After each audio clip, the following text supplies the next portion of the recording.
ڈالی ہے اس کا مقصد یہ ہے کہ یہ بزرگان دین جن راہوں پر چل کر جن خطوط کو اپنے لیے انہوں نے مشعل راہ بنایا اس پر چل کر وہ اللہ تک پہنچے، ان کی زندگیوں کا تذکرہ کیا جائے اور وہ کس طریقے سے کامیاب ہوئے، انہوں نے کس طریقے سے استقامت فی الدین کا مظاہرہ کیا، انہوں نے کس طریقے سے اللہ کے دین پر عمل کیا، انہوں نے کس طریقے سے دین کی خدمت کی، یہ ساری چیزوں کو بیان کرنے کے لیے تاکہ ہمیں احساس ہو کہ یہ اللہ کا دین جو ہم تک پہنچا ہے وہ صرف چند رسومات کی بنیاد پر نہیں بلکہ اس میں کسی کا خون جگر ہے، اس میں کسی کی شبانہ روز محنتیں ہیں۔ اسی پنڈوا شریف کی سرزمین کو آپ دیکھ لیں، تقریباً آج سے کم و بیش 7 صدی پہلے ایک مرد قلندر آیا ہوگا اور آنے کے بعد آج جب اس علاقے کا یہ حال ہے، یہاں کی سنلاخی کا یہ حال ہے،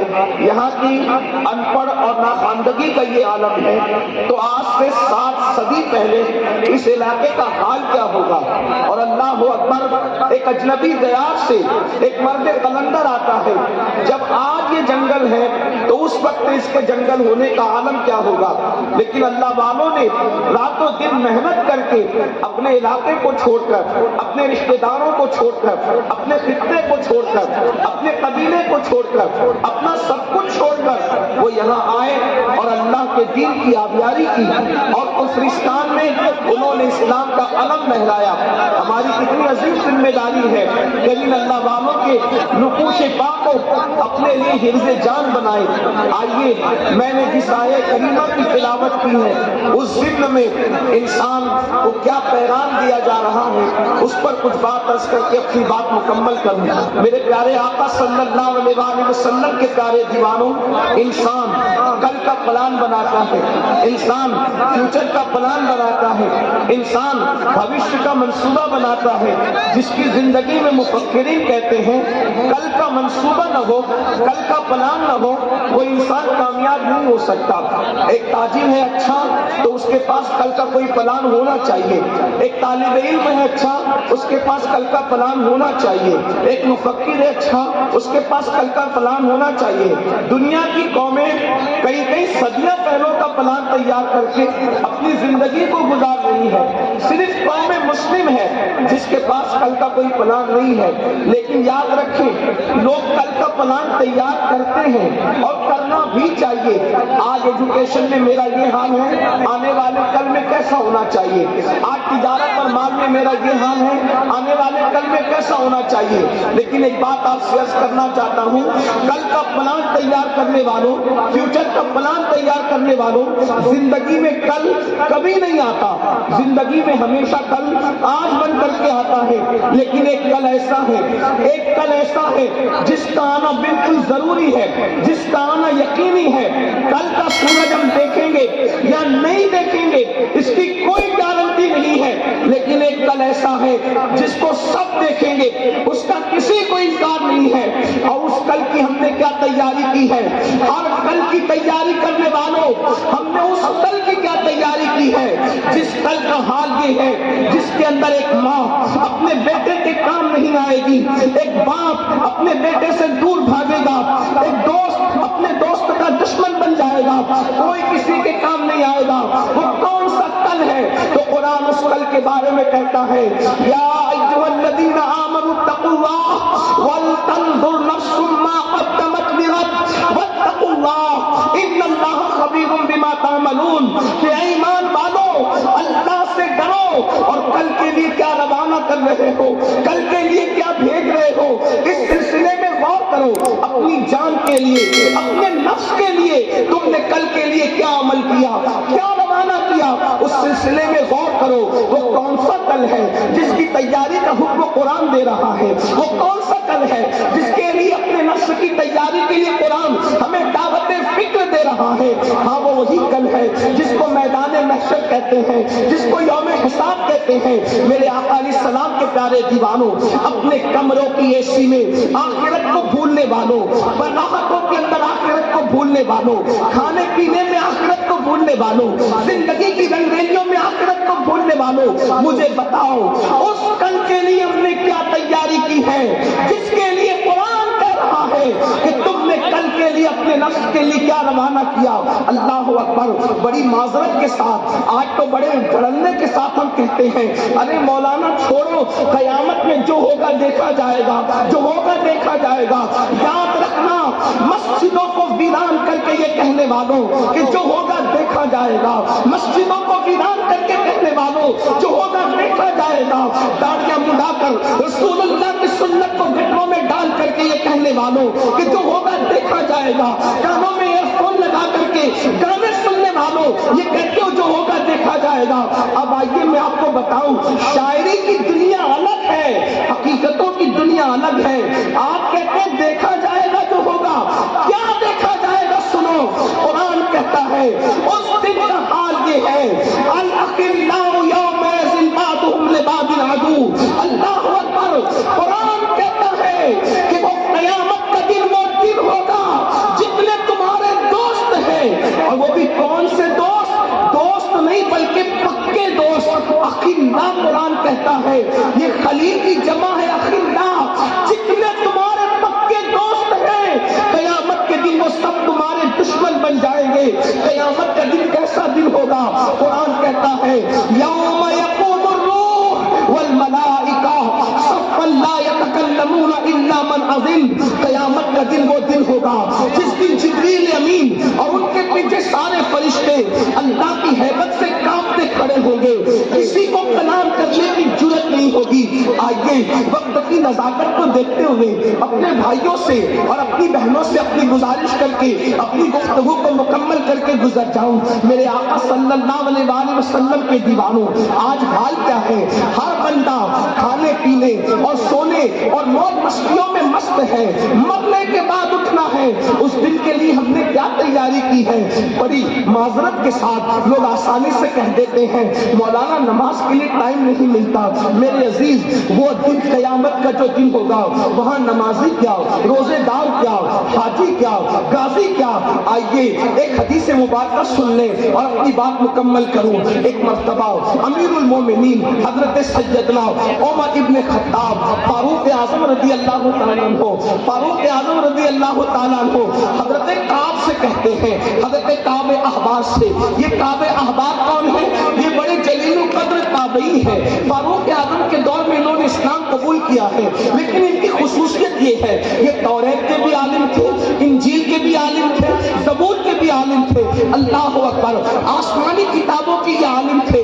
حضرت سیدنا فاروق اعظم حضرت کعب سے کہتے ہیں اے کعب ذرا مجھے ایسی باتیں سناؤ جس کی وجہ سے میرے دل میں اللہ کا ڈر مزید پیدا ہو, اللہ کی خشیت مزید پیدا ہو, اللہ کا خوف مزید پیدا ہو. سن لو, فاروق اعظم تو اللہ سے ڈرنے والی شخصیت ہے کہ اللہ رب العزت کی خشیت کی وجہ سے جب وہ روتے تھے تو ان کے چہرے پر رونے کی وجہ سے آنسوؤں کے نشان پڑ گئے تھے. بڑی معذرت کے ساتھ آج لوگوں کو استنجا کی سنتیں بھی نہیں پتا ہے اور وہ جنت کے خواب دیکھ رہے ہیں. اللہ اکبر. لوگوں کو کلمے کا ترجمہ بھی یاد نہیں ہے اور وہ گھمنڈ کرتے ہیں مولانا ہم جنت میں نہیں جائیں گے تو کون جنت میں جائے گا؟ یاد رکھو, جن کو رسول اللہ نے جنت کی بشارتیں دی ہے وہ قیامت کو یاد کر کے کیسے روتے ہیں؟ سیدنا صدیق اکبر. کون صدیق اکبر جن کے بارے میں پوری امت کے جمہور کا یہ عقیدہ ہے افضل البشر بعد الانبیاء بالتحقیق, جس کو رسول اللہ نے اپنی ظاہری حیات میں اپنے مسلح امامت میں کھڑا کیا, وہ ابو بکر صدیق جو صحابہ کا امام ہے, وہ صدیق اکبر کہتے ہیں کاش میری ماں نے مجھے انسان کی شکل میں پیدا نہ کیا ہوتا, میں کسی مومن کے سینے کا ایک بال ہوتا تاکہ قیامت کے دن اللہ کی بارگاہ میں حساب دینے سے بچ جاتا, قیامت کے دن اللہ کی بارگاہ میں جواب دینے سے بچ جاتا. مجھے بتاؤ جو مصطفیٰ جان رحمت کے ساتھ ہے کہاں ساتھ نہیں؟ سفر میں صدیق ساتھ ہے, حضر میں صدیق ساتھ ہے, جہاں کوئی ساتھ نہ تھا اس گاؤں میں بھی صدیق مصطفیٰ جان رحمت کے ساتھ ہے, اور آج بھی مزار میں مصطفیٰ جان رحمت کے ساتھ آرام کر رہے ہیں. اس کے باوجود بھی اللہ اکبر, اس کے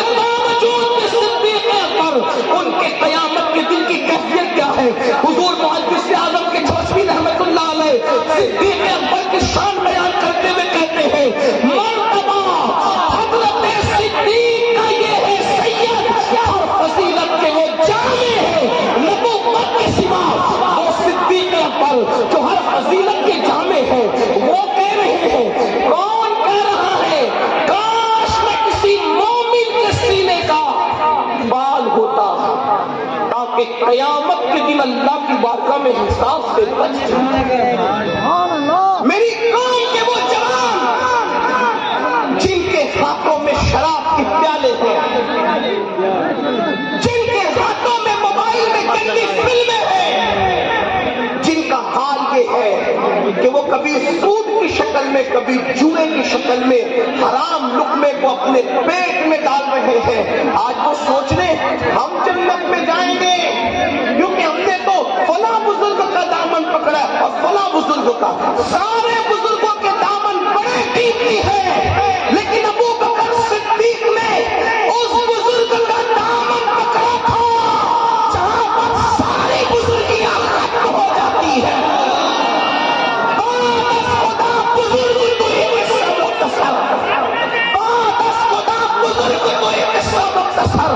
آپ غور کریں، تھوڑا سا نعرے کا بھی وقت بچانے والی نوازش ہوگی، آپ کی توجہ چاہتا ہوں۔ 4 بجے سلام پڑھنے میں، اس لیے مجھے اس کا خیال کرتے باتوں کو پوری کرنا ہے۔ توجہ فرمائیں، آپ سن رہی ہے، آپ کی بڑی نوازش ہے، لیکن سنو اپنے بزرگوں کا خوف، اپنے بزرگوں کی خشیت، اپنے بزرگوں کی فکر آخرت۔ اللہ اکبر، اگر بزرگوں کے عرس میں بھی آ کر ہم آخرت کی فکر کے لیے تیار نہیں ہیں، بڑی معذرت کے ساتھ سر شام سے بیٹھے ہو، کتنے ہیں جو عشاء پڑھ کے آئے تھے اور کتنے ہیں جو جا کر فجر پڑھیں گے؟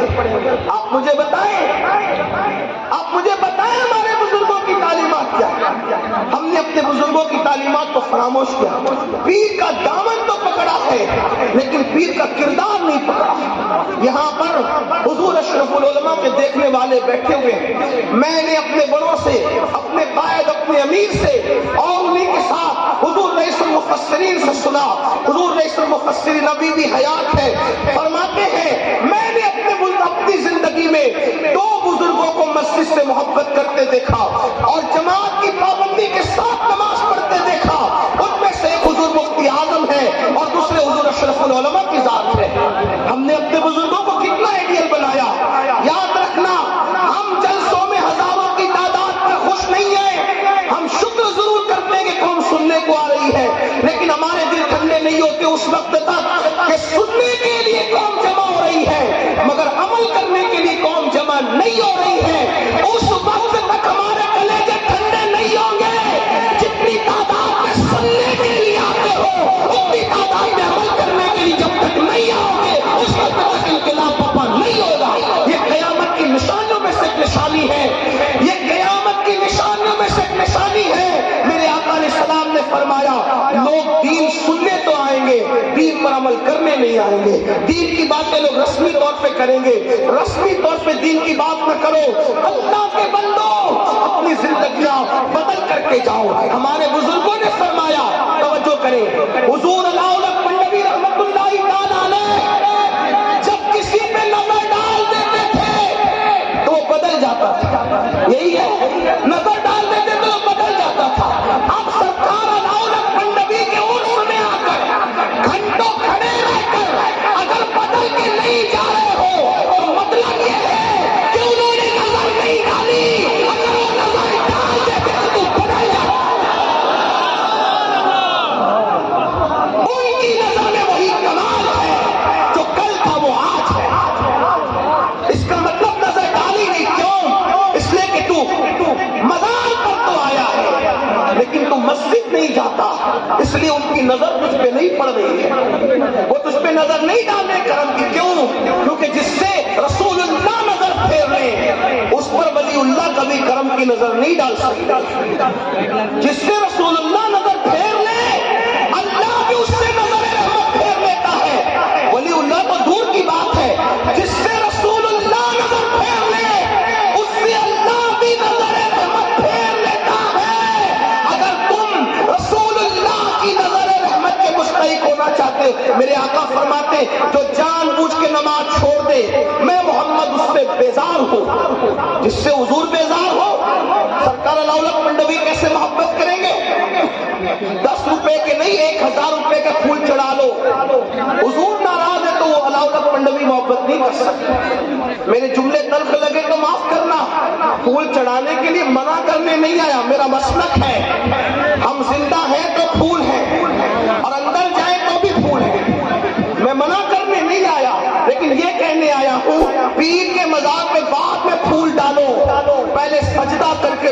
اللہ کی آنکھوں کو ٹھنڈک پہنچا. یہ اپنا مسلک ہے, یہ اپنا مذہب ہے. تو عرض یہ کر رہا تھا, صدیق اکبر کہتے ہیں کاش میں کسی مومن کے سینے کا اقبال ہوتا تاکہ قیامت میں اللہ کی بارگاہ میں جواب دینے سے بچ جاتا. فاروق اعظم کہتے ہیں کاش میں پرندہ ہوتا اور لوگ اس کو ذبح کر کے کھا جاتے اور مجھے بھول جاتے تاکہ میں قیامت کے دن اللہ کی بارگاہ میں جواب دینے سے بچ جاتا. مولائے کائنات سید السادات علی کے مرتضیٰ, جس کے خاندان کی مثال کوئی لا سکتا ہے؟ اللہ کے رسول خود فرماتے میں اور علی, سرکار فرماتے اللہ کے رسول فرماتے کہ تم سب الگ الگ درختوں کی الگ الگ ٹہنی سے ہو, تنہا میں اور علی ایک درخت کی دو ٹہنی کا نام ہے.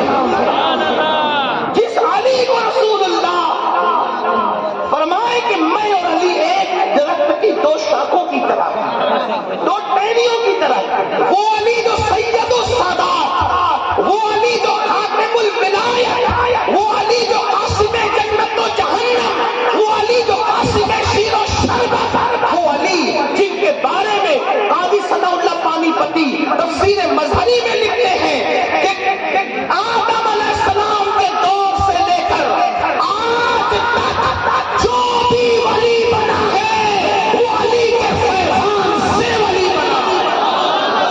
امام اہل سنت اسی لیے کہتے ہیں سلامی جس کے در کا ہر ولی ہے, سلامی جس کے در کا ہر ولی ہے, علی ہے ہاں علی ہے ہاں علی.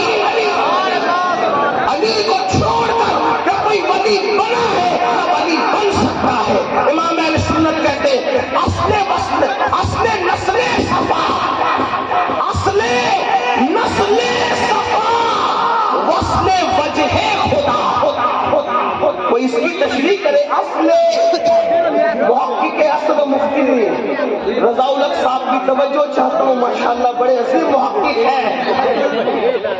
اصل نسل صفا رسول اللہ کی نسل کی اصل علی ہے. توجہ کریں, حضور کی نسل کی اصل علی ہے. اس کا مطلب علی خاندان سے دور نہیں ہے, علی خاندان سے الگ نہیں ہے. نبی کی نسل کی اصل کو علی کہتے ہیں. آقا نے فرمایا سب کی نسل اس کی اپنی پشت میں ہے, میری نسل اللہ نے علی کی پشت میں ہے. اصل نسل صفا. اور دوسرا مرتبہ کیا بیان کیا؟ وصل وجہ خدا. یعنی کتنی بھی عبادتیں کر لے, اگر دل میں علی کا بغض ہے تو خدا کا وصل نصیب نہیں ہو سکتا. علی کا بغض کتنی عبادتیں کر لے, وصل نہیں نصیب ہو سکتا. کیسے ہوگا؟ جب تک علی کو نہ پکڑے.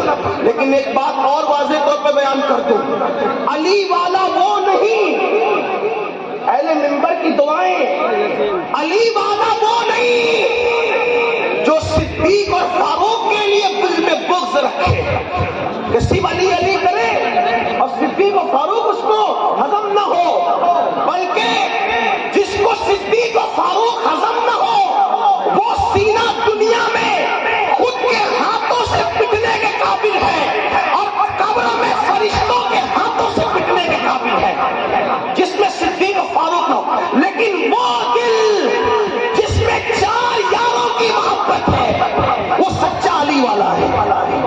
ہاں ہم وہ علی والے ہیں, صدیق اکبر کو ہی مانتے ہیں, فاروق اعظم کو ہی مانتے ہیں, عثمان غنی کو ہی مانتے ہیں, مولا علی کو ہی مانتے ہیں, اور وہ بھی الگ ترتیب مانتے ہیں. جیسے خلافت الگ ترتیب مانتے ہیں ویسے فضیلت بھی الگ ترتیب. کچھ لوگ کہتے نہیں ہم لوگ سید ہیں تو ہم ایسا نہیں مان سکتے کیونکہ علی ہمارے باپ ہیں. میں نے کہا سیدوں کا عقیدہ تو پہلے ہی دن سے یہ ہے کہ علی باپ ضرور ہیں, مگر رسول اللہ نے جس کو جو مرتبے دیے ہیں ہم وہ ماننے کے پابند ہیں. آپ کہیں گے وہ کیسے؟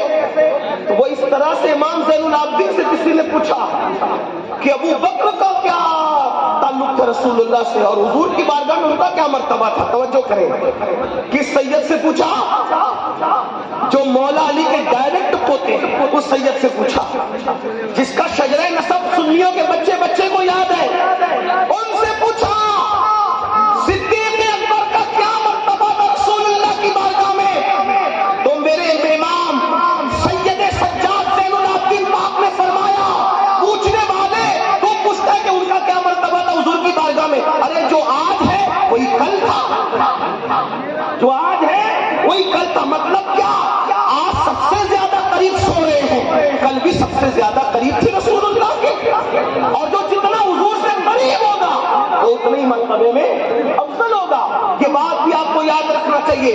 ہم ضرور علی علی کریں گے لیکن دل میں خلفائے راشدین کی محبت کے ساتھ، ان کی الفت کے ساتھ۔ تو بات یہ کر رہا تھا وہ علی آدم علیہ السلام کے دور سے لے کے اب تک جی وہ ولی بنے علی کی وجہ سے، یعنی علی پیدا ہونے سے پہلے ولی بناتے ہیں، یہ علی کا مرتبہ ہے۔ وہ علی جس کے بارے میں آقا نے فرمایا علی جس کو چٹھی دیں گے وہی پل صراط سے ثابت قدمی سے گزرے گا اور وہی جنت میں جائے گا، اور علی جس کو چٹھی نہیں دیں گے وہ کٹ کے گر جائے گا۔ لیکن وہ علی یہ مرتضیٰ کا حال بھی یہ تھا کہ رات کے آخری حصے میں آخرت کو یاد کر کے اپنی مغفرت کی دعا کرتے ہوئے ایسے روتے تھے، ایسے جیسے کسی کو سانپ ڈس لیتا ہے تو وہ کیسے تڑپتا ہے اور کیسے بلکتا ہے، ایسے تڑپ تڑپ کر علی یہ مرتضیٰ اپنی داڑھی کو پکڑ کر اللہ کے خوف اور خشیت سے روتے تھے۔ جن کے بیٹے جنتی جوانوں کے سردار ہیں، جو خود ولیوں کے سردار ہیں، جو خاتم الولایت ہے، جن کی خاندان کے اندر امام مہدی پیدا ہوں گے، بلکہ یہ کہہ دوں جتنے ولی علی کی نسل میں پیدا ہوئے خدا کی عزت کی قسم اتنے بڑے ولی کسی کی نسل میں پیدا نہیں ہوئے اور نہ پیدا ہو سکتے۔ وہ علی کے مرتضیٰ بھی رات کے آخری حصے میں اللہ کی خشیت سے روتے ہیں۔ ہمارا کیا حال ہے؟ ہم تو جمعہ کی 2 رکعت پڑھ کے ایسے بھاگ آتے ہیں مسجد سے جیسے اسکول کی چھٹی ہونے پر اسکول کے بچے بھاگتے ہیں، اور غرور اور گھمنڈ یہ ہم نہ جنت میں جائیں گے تو کون جائے گا۔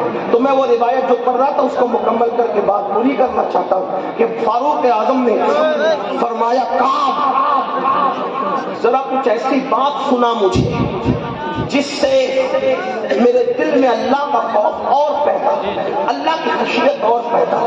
تو کیا بیان کیا کعب احبار نے؟ اب اس کو سنو اور بات پوری ہوتی ہے۔ کعب احبار کہتے ہیں امیر المومنین جب قیامت کا دن ہوگا، قیامت کا دن ہوگا، توجہ اگر یہ روایت آپ نے یاد رکھ لی میرا آنا قبول۔ ویسے الحمدللہ مجھے امید ہو چلی ہے کہ میرا آنا تو قبول ہی ہے۔ ہاں میرا آنا اس لیے کہ میرے مخدوم کی بارگاہ میں آج جو حاضری ہوئی ہے ایسا لگتا ہے کہ یقیناً میرا دامن گوہر مراد سے بھر گیا۔ الحمدللہ حضور قادری میاں مجدد اللہ العالی کے ساتھ، حضور نظام اصحاب کے ساتھ اور سادات کرام اور بھی تھے، ہمارے بڑے بھائی یاسین باپو ماشاءاللہ بڑی برکتیں نصیب ہوئی، اور آ کر ایسا لگا کہ ہم بہت دیر میں، بچپنے سے آنے کی تمنا تھی لیکن بہت دیر میں۔ کچھ لوگ ایسے ہوتے ہیں جن کی فضیلت بیان کرنے کے لیے دفتر نہیں چاہیے ہوتے ہیں، جن کی فضیلت کے لیے ایک جملہ ہی سمجھنے کے لیے سمجھداروں کو کافی ہوتا ہے۔ کوئی پوچھے کہ علاؤالحق پنڈوی کا مرتبہ کیا ہے، میں نے کہا جو مخدوم اشرف کا بھی مرشد ہو اس کے مرتبے کا اندازہ خود لگا لینا چاہیے، اور مخدوم اشرف خود مرشد گھرانے سے تعلق رکھتے تھے۔ علی مرتضیٰ سے لے کر کے ان کے والد تک کوئی ایسا نہ تھا جو مرشد نہ ہو، لیکن اتنی دنیا گھوم کر کے جس خالد ابن ولید کے شہزادے کے پاس آئے ہو مخدوم اشرف، آخر یہاں کیا نہیں رہا ہوگا جب اشرف سمنہ جیسی ہستی یہاں آ کر کے رک گئی۔ اشرف سمنہ نے جس کے در کی جاروب کشی کی ہو اس کے در کی اہمیت کا اندازہ تو لگائیں۔ سمجھداروں کے لیے اشارہ کافی ہوتا ہے، اشرف سمنہ جیسا مخدوم جس کا خادم بن کر کے آئے اس علاؤالحق پنڈوی کے مرتبے کا اندازہ کون لگائے؟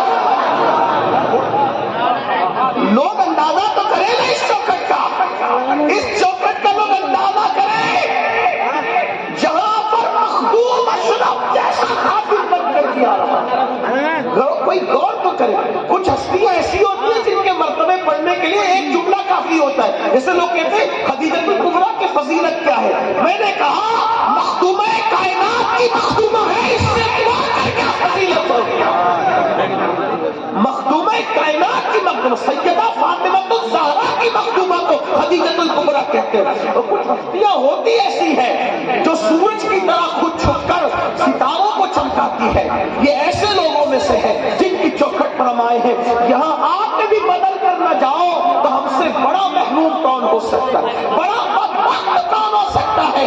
اور سن لو، اللہ کے رسول نے صحابہ سے کہا دعا کیا کرو کہ نہ بدبخت بنو نہ محروم بنو، دعا کرو نہ بدبخت بنو نہ محروم بنو۔ تو صحابہ نے پوچھا حضور بدبخت اور محروم کون ہے؟ تو میرے آقا نے فرمایا جو نماز چھوڑ دے وہ بدبخت بھی ہے وہ محروم بھی ہے، بدبخت اور محروم نہ بنو، یہاں آ کر کے نیک بختی اختیار کرو۔ ہمارے مخدوم صاحب مخدوم اشرف جانی سمنانی فرماتے ہیں جو میری چوکھٹ پہ آئے گا وہ کبھی بدبخت نہیں ہو سکتا، تو جو مخدوم سمنا کی چوکھٹ پہ چلا جائے وہ بدبخت نہیں ہو سکتا، تو یہ تو ان کے بھی مخدوم کی چوکھٹ ہے، یہاں آ کر کے کوئی بدبخت کیسے ہو سکتا ہے؟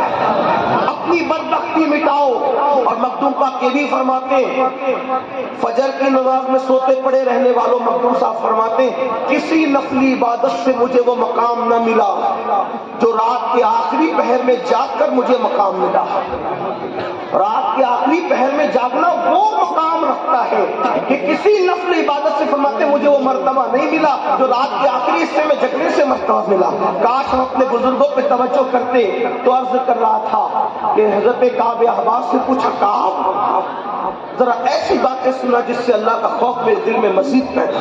اب کعب کہتے ہیں امیر المومنین قیامت کا جب دن ہوگا، قیامت کا دن، اس حدیث کو یاد کر لیں، فرماتے قیامت کا جب دن ہوگا اس دن اللہ فرشتوں کو حکم دے گا کہ جہنم کو میدان محشر میں لاؤ۔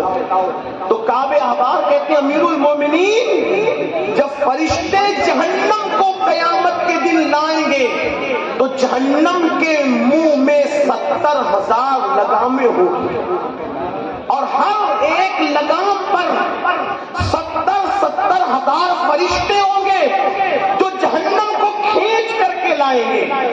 جب جہنم کے شرارے اوپر بلند ہوں گے تو لوگوں کے سینے اللہ کے خوف سے جو ہے وہ اللہ رب العزت کے خوف سے بے چین ہو جائیں گے، لوگوں کے سینے سے ہوک اٹھے گی۔ جب دوسری مرتبہ شرارے بلند ہوں گے جہنم کے تو لوگوں کے دل ان کے حلق میں آ کر اٹک جائیں گے۔ اگر حلق میں لقمہ اٹک جائے تو کیا کیفیت ہوتی ہے؟ جہنم جب دوسری مرتبہ سانس لے گا اور اس کے شرارے بلند ہوں گے، یہ قیامت کے دن کا منظر ہے میرے بھائی، جس کے بارے میں ہم کہتے ہیں جو ہوگا دیکھا جائے گا، نپٹ لیں گے، دیکھ لیں گے، یہ ہوگا وہ ہوگا۔ یاد رکھیں یہ حدیث ہے، کعب احبار کہتے ہیں جب دوسری بار شرارے جہنم کے بلند ہوں گے تو لوگوں کے دل حلق میں اٹک جائیں گے۔ اور اب سنو، دل کے کانوں سے سنو سنیو، کعب احبار کہتے ہیں جس کو ابن حجر اپنی کتاب میں لکھ رہے ہیں، کعب احبار کہتے ہیں جب تیسری مرتبہ جہنم کے شرارے بلند ہوں گے، جب تیسری مرتبہ جہنم کے شرارے بلند ہوں گے تو اس وقت انبیاء کی یہ شان ہوگی، انبیاء کرام کی یہ شان ہوگی جہنم کے شرارے دیکھ کر کہ ابراہیم خلیل اللہ جیسا نبی اپنے گھٹنوں کو زمین پہ ٹیک دے گا اور اللہ کی بارگاہ میں عرض کرے گا مولا آج ابراہیم کسی کے لیے کچھ نہیں مانگتا، مولا آج ابراہیم بس اپنے لیے پناہ مانگتا ہے، آج ابراہیم کو پناہ دے دے، آج ابراہیم کو امان دے دے۔ آپ بتائیں تو صحیح، مسجد بنانے والے کی بات نہیں کر رہا ہوں، جس نے کعبہ بنایا اس ابراہیم علیہ السلام کی یہ شان ہوگی، بکری اور بچڑے پر قربانی کرنے والے کی بات نہیں کر رہا ہوں، اللہ کی محبت میں جس نے اپنے اکلوتے بیٹے کے گردن پہ چھری رکھ دی اس ابراہیم خلیل اللہ کی یہ شان ہوگی۔ ابو الانبیاء، اللہ اکبر، نبیوں کے بابا، سید الانبیاء کے جد کریم ابراہیم علیہ السلام کی شان کعب احبار بیان کرتے ہیں کہ وہ اپنے گھٹنوں کو زمین پہ رکھ کے کہیں گے اے اللہ آج ابراہیم کسی کے لیے کچھ نہیں مانگتا، آج ابراہیم اپنے لیے امان مانگتا ہے. آپ سے پوچھنا چاہتا ہوں اے میری قوم کے جوانوں، ابراہیم خلیل اللہ کی یہ شان ہوگی قیامت کے دن کہ وہ اپنے گھٹنوں کو زمین پہ رکھ کے کہیں گے آج میں صرف اپنے لیے امان مانگتا ہوں. تو بتاؤ وہ لوگ جو ہفتے ہفتے پر ناپاک پڑے رہتے ہیں ان کا قیامت کے دن کیا انجام ہوگا؟ جو تاج کے پتے کھیلتے ہیں ان کا قیامت کے دن کیا انجام ہوگا؟ جو عورتوں کو پاک کی نظروں سے دیکھتے ہیں ان کا قیامت کے دن کیا انجام ہوگا؟ اسی پہ بس نہیں، کعب احبار کہتے ہیں امیر المومنین ایک طرف ابراہیم خلیل اللہ کی یہ شان ہوگی اور دوسری طرف حضرت موسیٰ کلیم اللہ جن سے اللہ نے کلام کیا، وہ اپنے گھٹنوں کو زمین پہ رکھ کر اللہ سے کریں گے مولا آج تیرا موسیٰ جس کو تو نے شرف ہم کلامی عطا فرمایا آج کسی کے لیے کچھ نہیں مانگتا، آج موسیٰ کو امان عطا کر دے. موسیٰ اپنے لیے امان مانگتا ہے، مولا تو نے مجھ سے مجھے شرف ہم کلامی عطا کیا، وہ کلام کا کرنے کا شرف دیا. من جانب الطور الایمن وقربناه نجیا، موسیٰ طور کے دائیں طرف آؤ تاکہ تم سے راز کی باتیں کی جا سکے، تم سے پیار کی باتیں کی جا سکے، تم سے سرگوشی کی جا سکے. اللہ اکبر. وہ موسیٰ کلیم اللہ اپنے گھٹنوں کو زمین پہ رکھ کے کہیں گے اے اللہ آج میں کسی کے لیے کچھ نہیں مانگتا بلکہ آج تو میں اپنے لیے امان مانگتا ہوں. حضرت فاروق اعظم رو پڑے، آنکھوں میں آنسو آ گئے.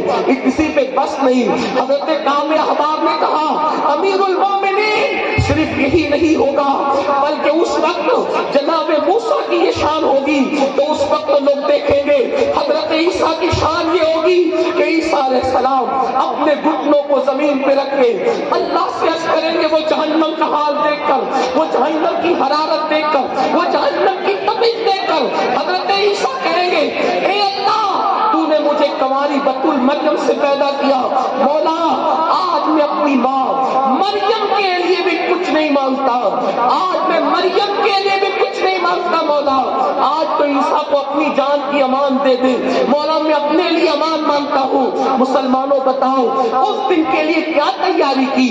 یہی نا کہ فجر کی نماز میں سوتے پڑے ہو، ظہر اور عصر میں کاروبار میں مصروف ہو، مغرب اور عشاء میں بچوں میں مصروف ہو. بتاؤ کیا تیاری کی؟ حضور سید المعصومین ہے، دن میں 100 مرتبہ استغفار کرتے ہیں. ہم گناہوں میں پڑے ہوئے ہیں، یا کبھی ہمیں بھی استغفار کی توفیق ہے؟ ہم بھی کبھی توبہ کرتے ہیں؟ سن لو حضرت کعب احبار نے سیدنا فاروق اعظم سے کہا امیر المومنین جب جہنم لایا جائے گا بیل کے ناک کے ایک سوراخ کی اتنا، بیل کے ناک کے ایک سوراخ کے اتنا مشرق کی طرف سے جہنم کو کھولا جائے گا تو جتنے لوگ مغرب میں کھڑے ہوں گے ان سب کے بھیجے کھول کھول کر ان کے پیروں پہ گریں گے. یہ قیامت کے دن کا حال ہے. اور پھر کعب احبار کا تاریخی جملہ اس پر اپنی گفتگو مکمل کرتا ہوں. فاروق اعظم سے کعب احبار کہتے ہیں امیر المومنین اگر آپ قیامت کے دن 70 انبیاء کے برابر بھی عمل لے کر جائیں گے تو آپ اپنے عمل کو حقیر سمجھیں گے، جبکہ غیر نبی کسی نبی کے برابر عمل نہیں کر سکتا. یہ انتہائی مبالغہ. آپ نے بتایا کہ وہاں عمل کی حیثیت کیا ہوگی، کیا فرمایا؟ کہتے ہیں امیر المومنین اگر آپ 70 نبیوں کے برابر بھی عمل لے کر جائیں تو آپ اپنے عمل کو حقیر سمجھیں گے. جب 70 نبیوں کے برابر بھی بفرض محال وہاں عمل کو آدمی حقیر سمجھے تو جن کے پاس کوئی عمل ہی نہیں ہے، کوئی عمل نہیں، جمعہ کی 2 رکعت بھی ہے تو اس میں بھی پتہ نہیں کتنے خرافات کر کے جاتے، غسل بھی صحیح نہیں کرتے، وضو بھی نہیں سیکھتے، کمپیوٹر سیکھا، یہ سیکھا، وہ سیکھا، وہ سیکھا، کبھی نماز بھی سیکھی. اور بڑی سادگی سے کہتے ہیں مولانا سب چلتا ہے، کیسے بھی پڑھو اللہ قبول کرتا ہے. اگر کیسے بھی پڑھو اللہ قبول کرتا ہے تو پھر اللہ اپنے محبوب کو کیوں بھیجتا؟ محبوب نے یہ کہا کیسے بھی پڑھو قبول ہوگی. محبوب نے تو یہ فرمایا صلو کما رأیتمونی اصلی، کیسے بھی نہیں چلے گی، جیسے مجھے پڑھتا دیکھتے ہو ویسے پڑھو. اس کے لیے علم حاصل کرو، دین کی طرف آؤ، آخرت کی تیاری کرو۔ ذہن میں بہت سی باتیں آتی ہیں لیکن ٹائم میرا مکمل ہوا، بس آخری میں 3 جملے میرے سن لے، بات پوری کرتا ہوں۔ اس وقت ہندوستان کے مسلمانوں کو بہت سنبھلنے کی، سوچنے کی، غور کرنے کی ضرورت ہے۔ حالات نازک سے نازک تر ہو رہے ہیں۔ برادری کے نام پہ جھگڑا کرنے کا موقع نہیں، خطے قبیلے کے نام پہ جھگڑا کرنے کا موقع نہیں، فرقہ واریت کی بات کرنے کا موقع نہیں۔ اس وقت تو لوگوں کو چاہیے کہ سواد اعظم صحابہ اور اہل بیت کے عقیدے پہ پوری دنیا کے مسلمان متحد ہونے کی کوشش کریں، لیکن 3 باتوں پر مسلمان محنت کریں۔ سب چیزوں سے توجہ ہٹا کر 3 باتوں پہ محنت کرو۔ پورے ہندوستان میں ہر جلسے میں آخری میں یہ 3 باتیں کہہ رہا ہوں، اللہ کرے کسی کے دل میں اتر جائے۔ مسلمانوں بالخصوص نوجوانوں، آپ کو 3 باتوں پہ محنت کرنا ہے۔ نمبر 1، دیندار بنو۔ سب سے پہلی بات، دیندار بنو۔ دیندار کون سے دیندار؟ صرف ٹوپی داڑھی والے دیندار نہیں، وہ دیندار بنو جیسے رسول اللہ بنانے آئے تھے، وہ دیندار بنو جیسے صحابہ کرام نے بنایا تھا، وہ دیندار بنو جیسے اولیاء اللہ نے بنایا تھا۔ وہ کیسے دیندار تھے؟ جو اپنے لیے پسند کرو وہی اپنے بھائی کے لیے پسند کرو۔ تمہارا بھائی پڑوس میں بھوکا سوئے، تم پیٹ بھر کے نہیں سو سکتے، یہ دینداری کی اہم پہچان۔ دوسروں کا برا نہ چاہو، سب کا بھلا چاہو۔ وہ دیندار کیسے بننا علماء سے پوچھو، لیکن اتنا کہتا ہوں، نمبر 1 دیندار بنو، نمبر 2 مالدار بنو۔ مالدار بننا ہے، پہلے دیندار بنو پھر مالدار بنو۔ آپ کچھ لوگ آنے آپ کو سبق پڑھا دیا، نہیں مولانا ہمارے نبی تو بڑے غریب تھے، بڑے مفلس تھے اور وہ پیٹ پہ پتھر باندھتے تھے۔ یہ سب جھوٹ ہے، ہمارے نبی کوئی غریب نہیں تھے، کوئی مفلس نہیں تھے، بلکہ ہمارا عقیدہ یہ ہے ہمارے نبی جتنے مالدار تھے ان سے پہلے اتنا بڑا مالدار دنیا میں کبھی نہیں آیا، اور نہ قیامت تک ان کے بعد اتنا بڑا مالدار کوئی آ سکتا ہے۔ آپ کہیں گے یہ خالص عقیدتیں نہیں، حقیقتیں ہیں۔ اس لیے کتنے وہ مالدار کیوں اتنے تھے پتا ہے؟ کہ کوئی ایک کھیت کا مالک ہے، کوئی ایک ملک کا، کوئی ایک ریاست کا مالک ہے، تنہا میرے نبی ہے۔ اللہ نے ان کو زمینوں کا بھی مالک بنایا، ان کو آسمانوں کا بھی مالک بنایا، ان کو جنت کا بھی مالک بنایا، ان کو ہر چیز کا مالک بنایا۔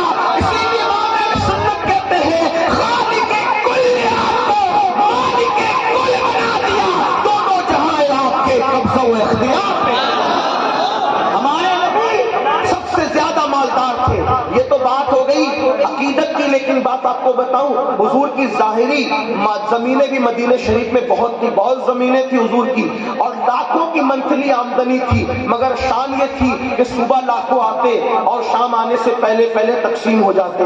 ہمارے نبی غریب نہیں تھے، بہت مالدار تھے۔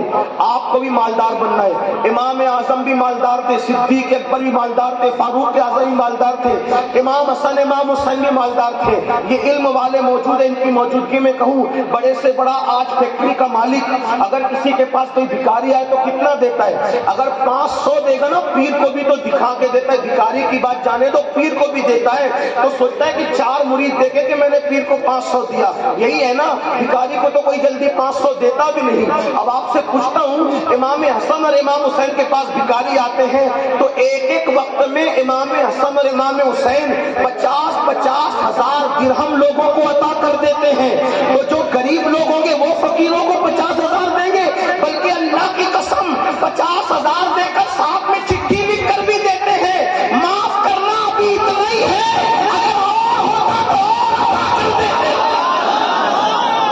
ہمارے یہاں غریب کون ہے؟ سب تو مالدار لوگ۔ آپ بھی مالدار بنو، لیکن جوئے سے مت بننا، شراب کے دھندے سے مت بننا، سود کے دھندے سے مت بننا۔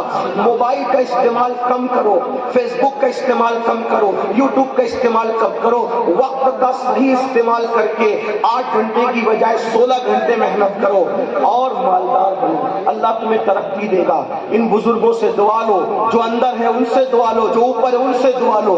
اور دعا لینے کا طریقہ آپ کو بتاؤں، ہمارے مخدوم سرکار مخدوم اشرف جہانگیر سمنانی فرماتے ہیں، بزرگوں سے کچھ لینے جانا ہے، توجہ کرنا، توجہ ہے اپنی؟ فرماتے ہیں بزرگوں سے کچھ لینے جانا ہے تو جب بھی بزرگوں سے ملنے جاؤ تو خالی ہاتھ نہ جایا کرو.